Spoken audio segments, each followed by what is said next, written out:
What's cool about improvisational music and the genre that we love is you're kind of letting go. You're letting go and letting these musicians create and craft something new on stage that they don't even know what they're going to do. So your mind kind of releases this idea of the world is supposed to be, and you're just kind of accepting what is. I think those are the coolest moments where you're not looking for a band to do something a certain way. It's when they wow you with something that's new, unexpected, but also tasteful and delightful and beautiful, and in all the different various ways.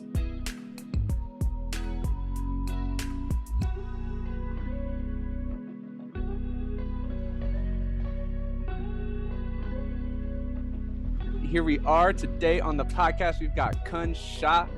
So for everyone out there listening, Kunj is the founder of Live for Live Music, puts on the Comes Alive Festival series. They've got Fool's Paradise coming up, just had Days Between, Brooklyn Comes Alive, Democracy Comes Alive, Denver Comes Alive.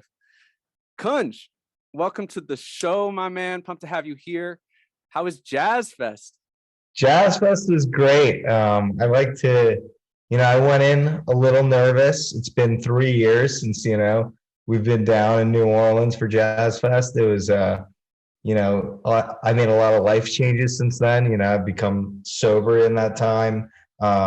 Just not, we haven't been going to as many shows as we have, as we were before the pandemic. And, Jazz Fest it's a intense marathon, and we put on 10 different shows at Jazz Fest or during the late night series. So I was a little bit nervous to go in, going into Jazz Fest, but as soon as we got down to New Orleans, it felt like, homecoming. That's New Orleans is a city where we get, probably most of our inspiration for all of our events. And it's a city that's like near and dear to my heart. I got married in New Orleans.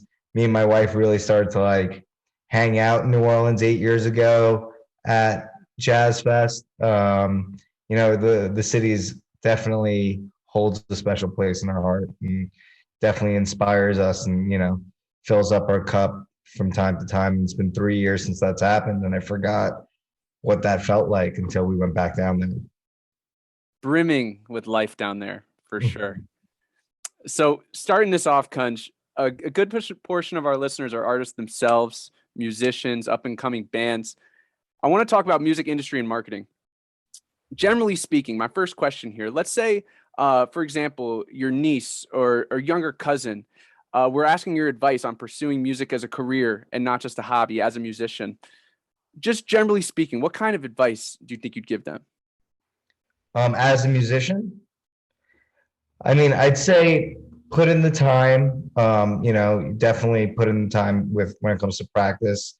Go to shows, go to as much live music as you can, interact with the musicians, talk to people behind the scenes, and just be present in all things live music. Don't spend your time cooped up at home, just playing your instrument thinking I'm going to, be huge one day. You want to go out and kind of interface with other people, see how they're doing it, hear their stories, see where they're coming from, find out where their journeys led them. Everyone has a different path to success, mild success, or what they consider success.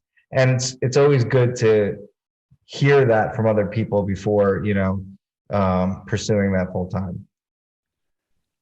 Can you talk to me about some of the things you admire most about your favorite artists, both in terms of their approach to music, but also their approach to marketing and their brand?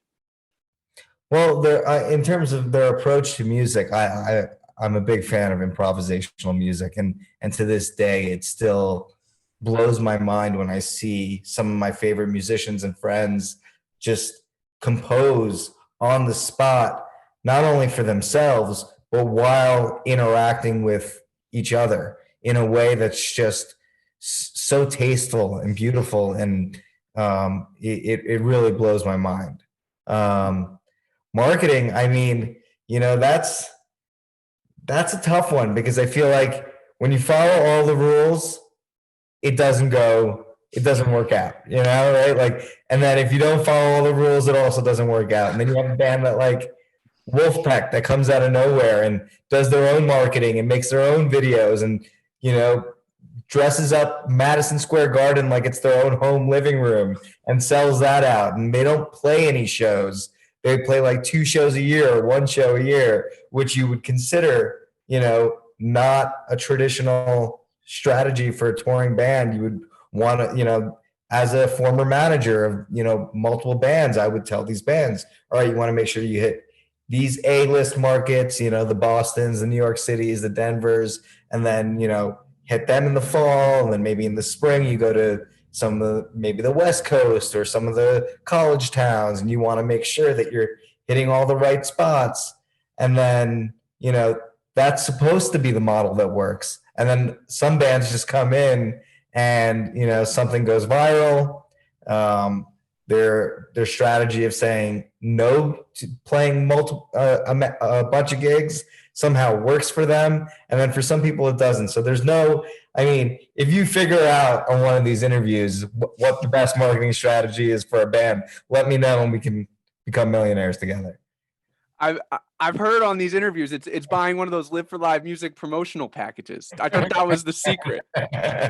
No, we do a lot of different we do marketing for a lot of different shows and promoters and stuff, and that helps. But there's no rhyme or reason when you're a band. You could be a band. There's some bands that I've seen,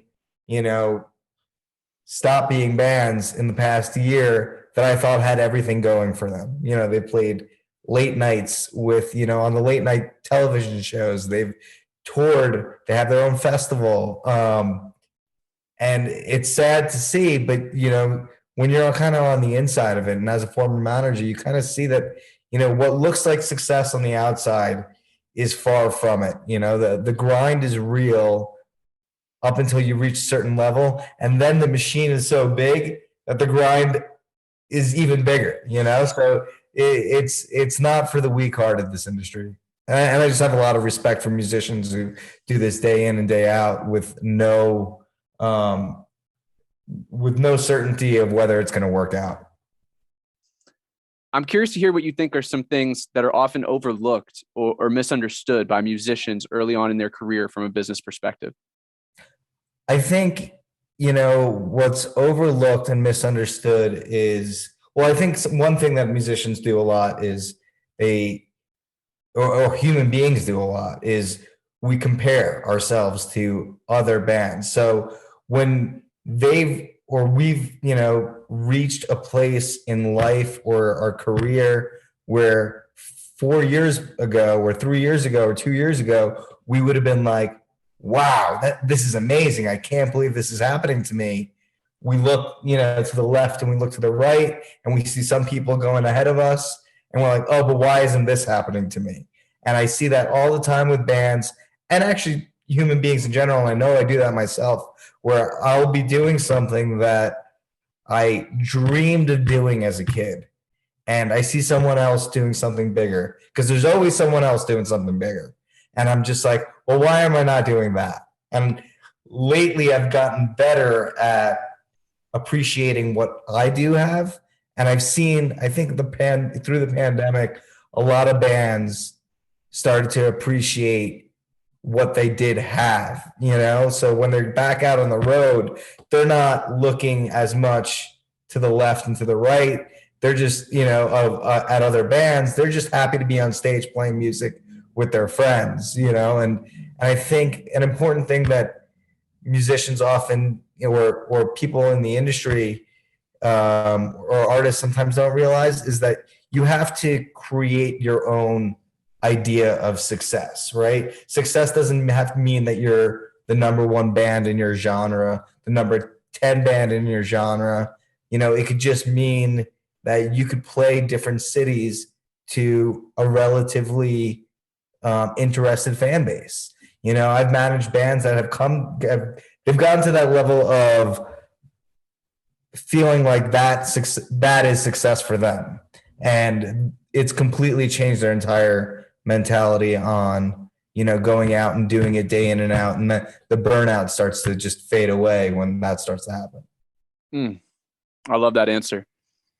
So, talking generally about people, yourself as an entrepreneur, what about with up and coming business people that you've worked with throughout your career? What do you think's maybe often misunderstood or overlooked by young professionals who you've worked with? It doesn't all come at once, and once you're there, it doesn't mean that you're going to always hold on to it.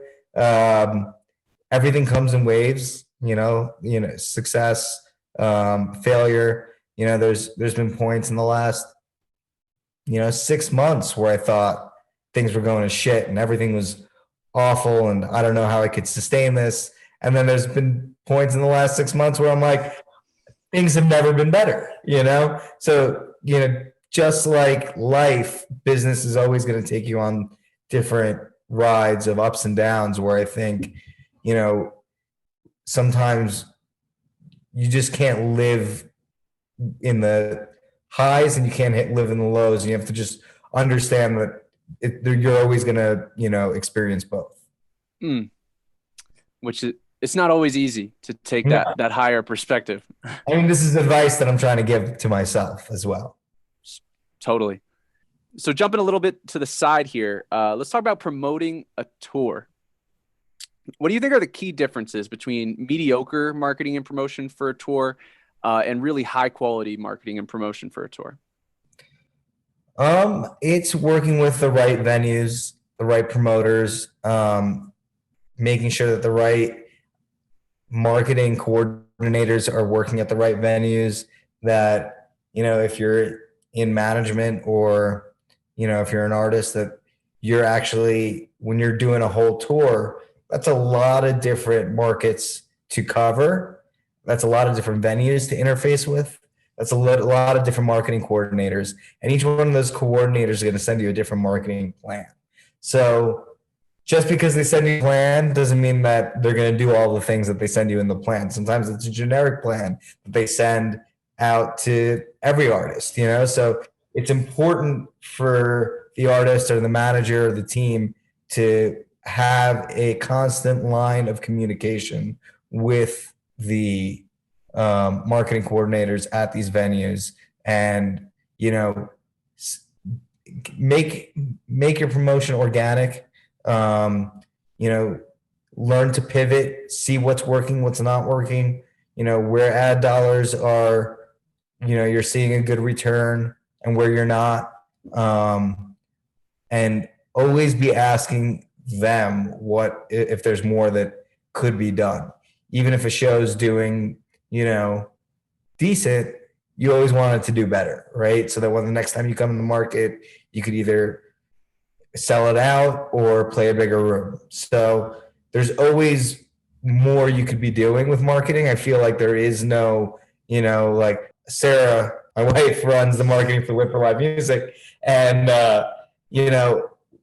even if a show's at 80%, I'm always pushing to do more because we want to sell the show out. I want to talk to you about, looking back at Napster, Spotify. Then we see NFTs, all the money made in touring, but how that was upended with COVID and then live streaming.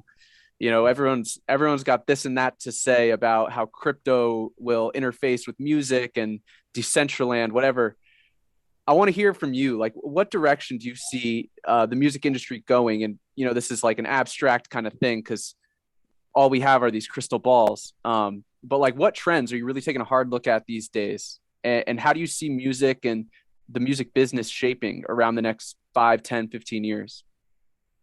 I mean, right now my focus is on where it's going as opposed to like how it's coming back, right? Because I feel like I talk to everyday people who only frequent 3 or 4 concerts a year, and they're like, "Oh yeah, everything's back. Music, tickets must be doing great across the board," and they just think that the music industry is just fine now. But in reality, aside from a few acts, that are really hot right now, um, ticket sales across the board are like, I don't know, I'd say about 20% down. And then I'd say there's another weird, not weird, but there's people who have bought tickets to concerts. It used to be about 3 to 5% wouldn't show up to the show.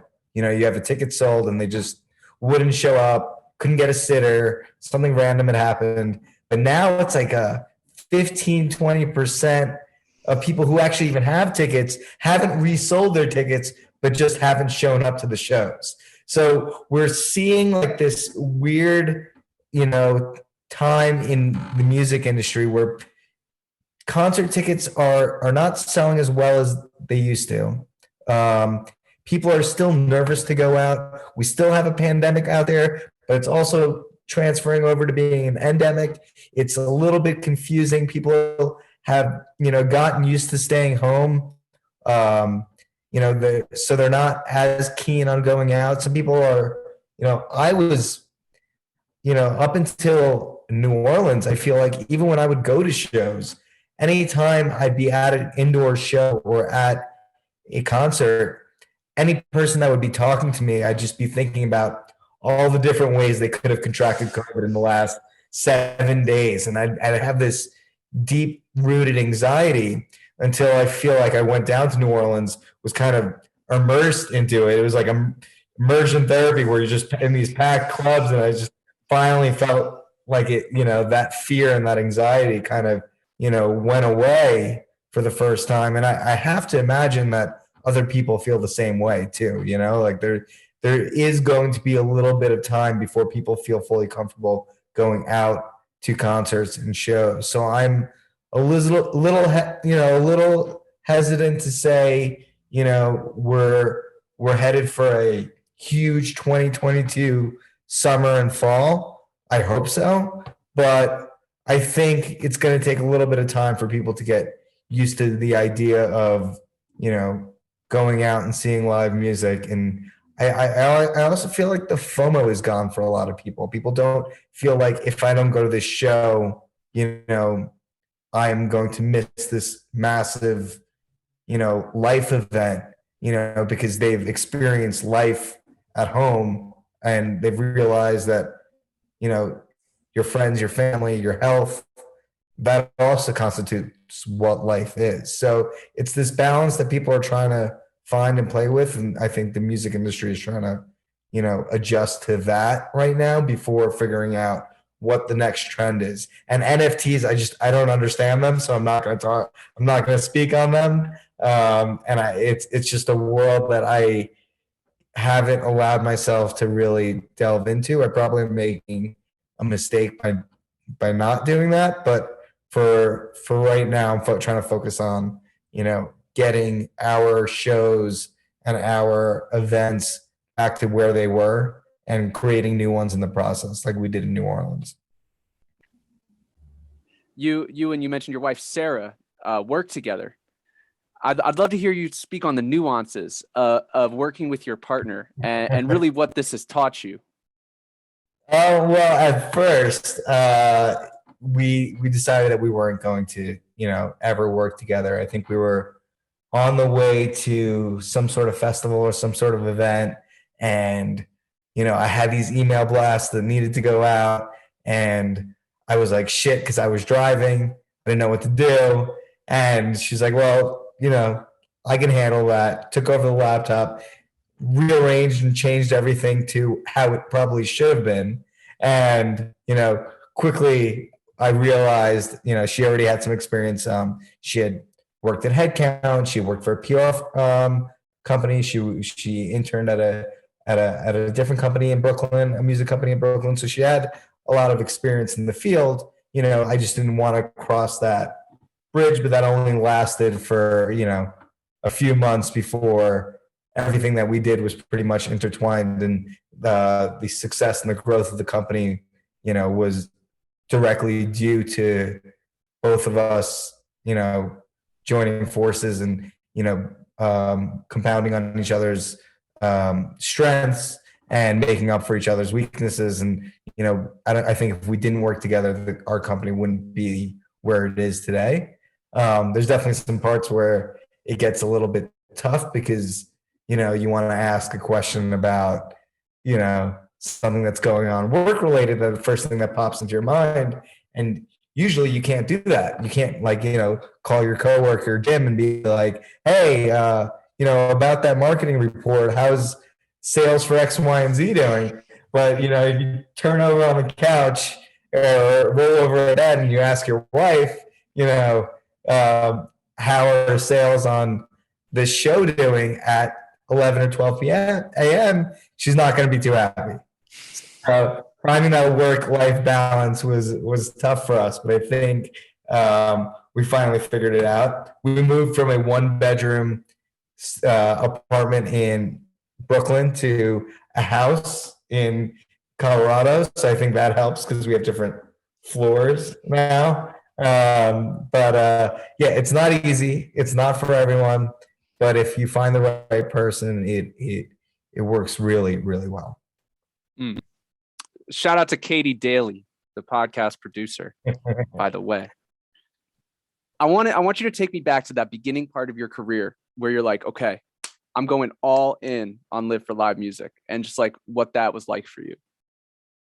Well, I don't know. It's hard to tell exactly when that happened.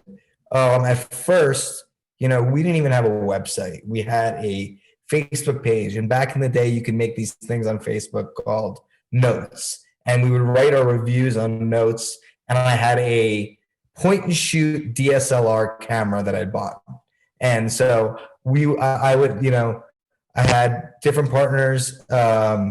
Chris Meyer and Justin Charles, two of my very good friends, who they would sometimes write the articles, and I would go out and shoot them, and then we would put them into our Facebook notes, and that's when social media, you would get a lot of traction on anything that went up, and slowly the brand started to build.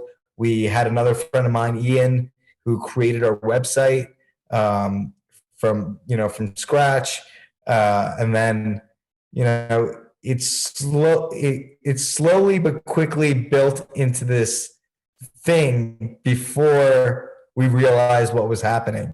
At first, we were just trying to go to concerts for free, cover them. We didn't have a huge mission statement except for what the company's namesake was, which is Live for Live Music. That's all we were trying to do. We were just trying to see as much live music possible in, as much as possible, and it was just it was just a crazy ride in the beginning, because it was just like trying to find all the shows that we wanted to go to, look up the PR contacts, find reach out via email.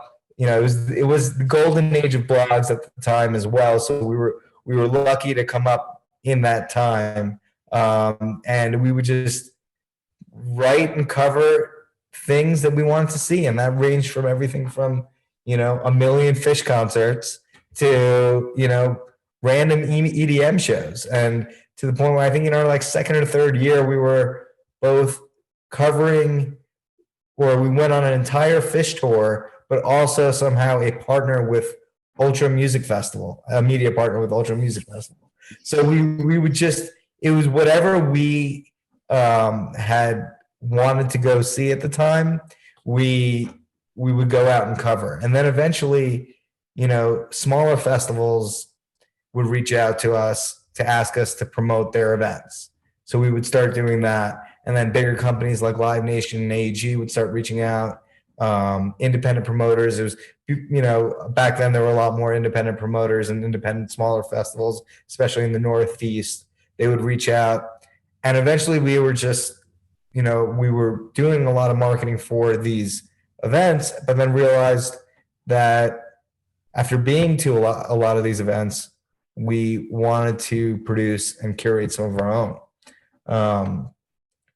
So we started to produce our own shows, some late night shows here and there. And then me and my partner both simultaneously, after going to New Orleans, had this idea of you know, Frenchman Street in New Orleans is a very special place. You can go into, the Blue Nile, Maison, DBA, any one of these like amazing clubs and see incredible musicians play incredible music.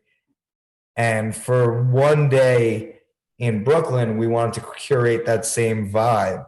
And we were like, there's so many venues that are so close to each other. And I think it was like the Music Hall Williamsburg, the Brooklyn Bowl. There's this venue called the Hall at MP that shut down.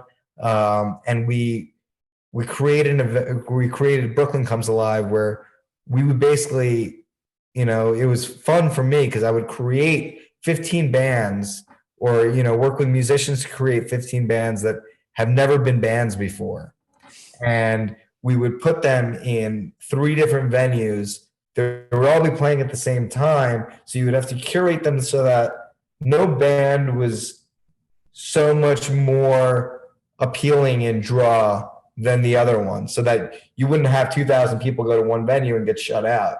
So for one day in Brooklyn, you would get a wristband and you'd be able to go bounce between 3 venues and see all these awesome different super groups, kind of like you can do on Frenchman Street in New Orleans. And that's where the idea for Brooklyn Comes Alive came along. And, from that, just more and more events, we started to produce more and more events. And, here we are still trying to figure it out. Can you describe your leadership style with Live for Live Music? And then part B, with the bands you've managed in the past, can you describe how leadership with the band might be different? I would say my leadership style in the beginning was definitely one where I feel like it came from more of an anxious place, where I would be worried about every little thing that could go wrong, everything that maybe an employee was doing wrong, and not really focusing on all the amazing things that were happening within the company. Whereas now I've learned to really trust the people that, have really made this company what it is and brought it to where it is now.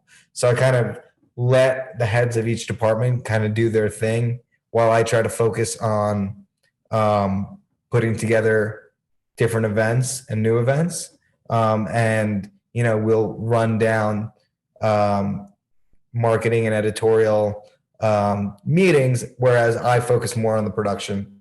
My wife, Sarah, focuses on the marketing. We have a great editor, Andrew O'Brien, who focuses on the editorial team, and we have an amazing editorial team.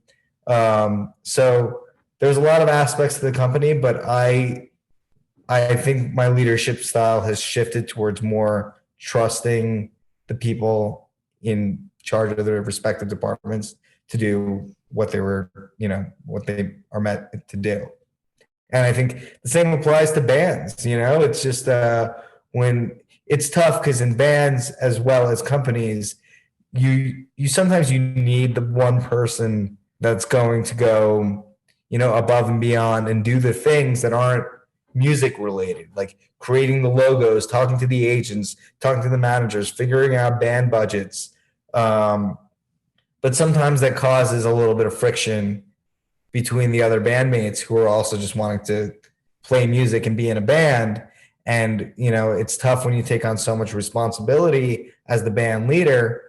You have to learn to also trust and delegate certain responsibilities to your bandmates. Otherwise, you're going to start to grow resentful.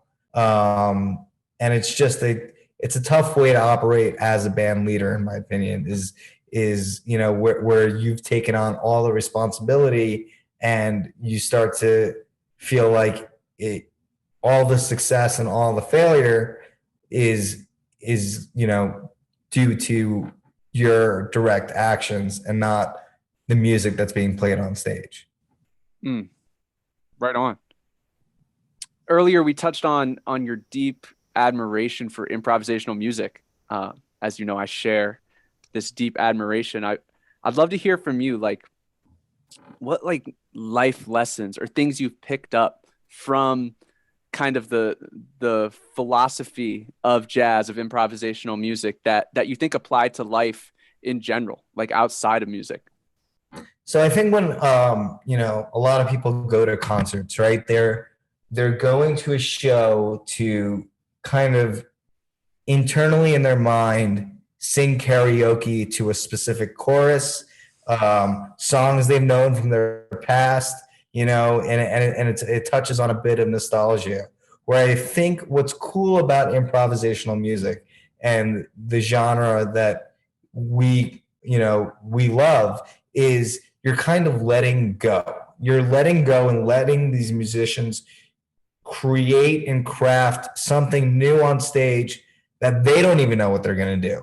So your mind kind of releases this idea of the world is supposed to be, and you're just kind of accepting what is, and I think it's a really cool metaphor on how to, embrace life instead of trying to take every lesson from your past and, apply it to the now. Sometimes it's just, you know, a better sometimes it's better just to let things be as is. And I think that's kind of, as a listener of improvisational music, I know it's different from the players on stage, and I can't speak to that.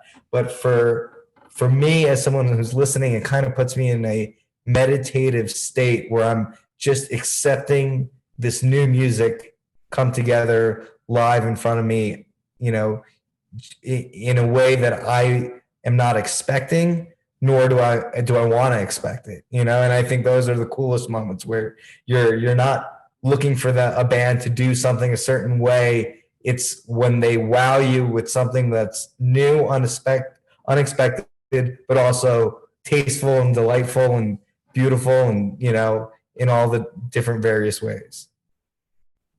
You said it. I'd love to hear some books you've read, along your path of becoming who you are, that have just stuck with you as being like completely like influential or inspirational, impactful for you, whether it's like a fictional book or a nonfiction book where you tangibly learned something. Like, any book recommendations, I would love to hear. Okay, so I got three. One, I listened to it as an audiobook, and this is for people in the music industry. I'm not a big Foo Fighters guy. They did do our Georgia Comes Alive festival, and I think they're an incredibly talented band. But before reading this book, I wasn't like a diehard Foo Fighters fan. But listening to the Dave Grohl audiobook, my wife had put it on. We were actually in Africa in December, and she was listening to it, and she was a chapter or two or three maybe in, and I was just like, can we shut it down? This background noise, like, this is kind of annoying. I'm trying to write. I'm trying to read my own books, and about a chapter in, I just got hooked. And him navigating the music industry was a really cool, insightful,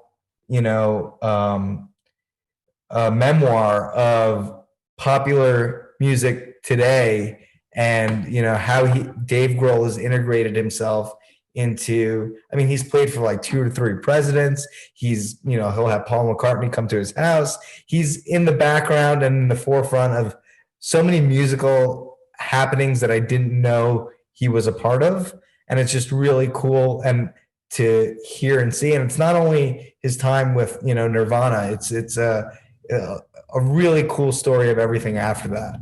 So that's one, in the music industry, for listening. I think it's a great book to listen to because he tells the stories really great, but also to read. Personally, books that have changed my life, there's also this book called The Book of Joy, which is it's written about this encounter between 2 good friends, the Dalai Lama and Archbishop Desmond Tutu, who recently passed away. And these 2 people who come from these incredibly tough circumstances. Dalai Lama was exiled from his home. Desmond Tutu grew up in apartheid. And they've managed to become 2 of the most joyful, happy people. And they share this amazing friendship.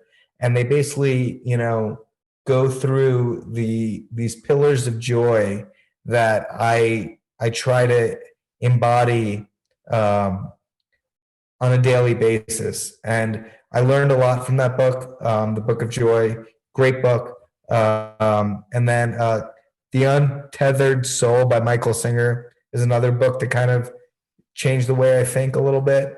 Yeah, but those are definitely two books that changed how I see the world from a more spiritual and emotional and personal level. But if you want some cool rock and roll history, go listen to the Dave Grohl audiobook. Hell yeah. Well, Kunj, starting to wrap up here, man. Thank you so much for coming on, for sharing, the lessons you've learned and all this good stuff. If there's one lesson or takeaway from your story, your journey, what you've been through, what you're all about, what would you say that is? One lesson would be that there's always going to be ups and downs, and to just, sometimes you just have to wait for it. I feel like there's points in my career where I thought things were never going to come back. The pandemic was one of them. We ended up completely pivoting and doing these live music streams, and ended up raising about $500,000 for nonprofits and charity. But maybe 2-3 weeks before that idea even came up, I wasn't sure the company was going to survive. So just to remind myself that, there's always going to be ups and downs, and to stay the course, because at the end of the day, it really is really, really rewarding. I recently had that cathartic release in New Orleans at Jazz Fest, where right before I was like, I don't know how much longer I can keep doing this, right? Like this is a lot. And I remember being at one of these shows, and, turning to my wife at maybe 2-3 a.m. We had some shows that didn't even start till 2:30, 3 a.m.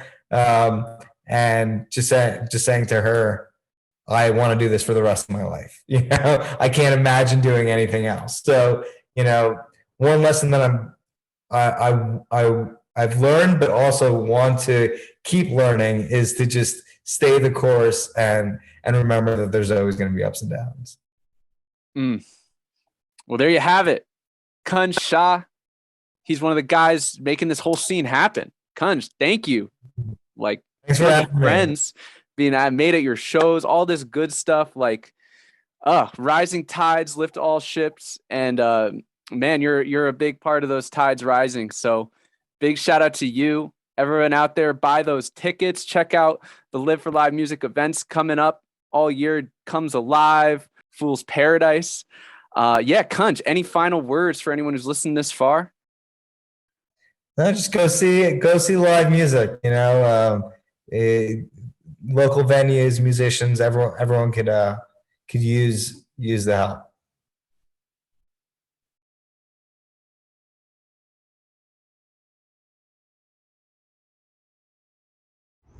Well, if you made it this far, thank you for tuning in.